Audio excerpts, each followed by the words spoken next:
So, hello everyone, my name is Rachel Dandana Nabanal. And I am Kylie Andrea Del Rio. So, in this video, we will tackle the first mass here in the Philippines. Is it Limasawang or Butuan? Buong akala natin na ang first mass ay naganap sa Butuan, but then may tinatawag kasi na historical revisionism. Ngayon, ano nga ba ibig sabihin ng historical revisionism?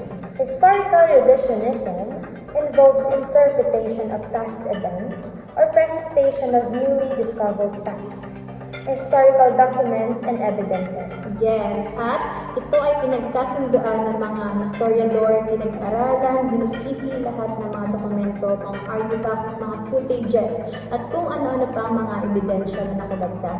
Meron mga historical revisionism na naganap at meron mga mapalitan na detalye. So ayun na nga, buong akala natin ay sa Butuan nangyari ang tinatawag na first mass, pero may historical revisionism na nangyari. Pinag-aralan ng lugar ang mga documentation sa primary sources. Nalaman pala natin na sa Limasawa ginanap ang first mass. Ngayon, ang Limasawa claim ay may main source or main evidence of Limasawa at isa sa pinaka-trusted na pinagbabatayan sa first voyage ni Magellan ay ang sinulat ni Antonio Pigafetta. So, kilala naman natin si Antonio Pigafetta ay bilang isang mga survivors at sa mga sulat sa kanyang mga journal. At ito ang naging daan to people on what really happened during the first voyage of Magellan around the world. And he mentioned in his account that they sailed at the southbound, passing the Lady Coast on March 15, 1521. So Limasawa is 25 leagues, which is 138.9 kilometers to be exact. From Daguan or Romanhon Island, sa kung saan sila ay nanggaling. So pag sinabing 25 leagues, ito yung layo ng Limasawa doon sa Romanhon Island.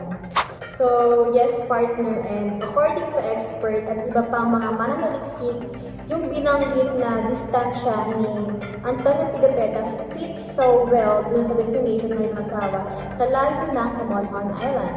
According pa kay Pigafetta, they stayed in Limasawa until April 4, 1521, and then they went to Cebu at isa pa rin si Francisco Albo na nagsulat ng kanyang account. Yun nga lang, mas kilala si Antonio Pigafetta. Francisco Albo ay isa rin sa may mga written accounts. Actually, yung kay Francisco Albo, he didn't really mention anything about the first mass, but he indicated that they planted a cross sa taas ng isang bundok. Exactly, partner. At ito ay matatagpuan sa bandang west at the southwest. So, ibig sabihin ito, based sa mga historian.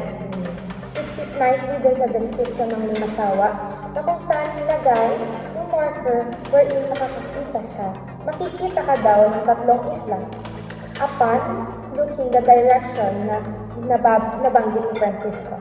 Indeed, isa pa dito ay yung daan daw nila Magellan sa Limasawa corroborated dun sa sinasabi ni Francisco Albo. So, ayun nga, ayun yung mga strong point about Limasawa claim. So, that's it. Sana nakatulong tong video to for your knowledge. Tandaan, laging lamang may alam. And I'm Rachel Daniel. And I am Kylie Andrea Del Rio. Thank you for watching. Bye-bye!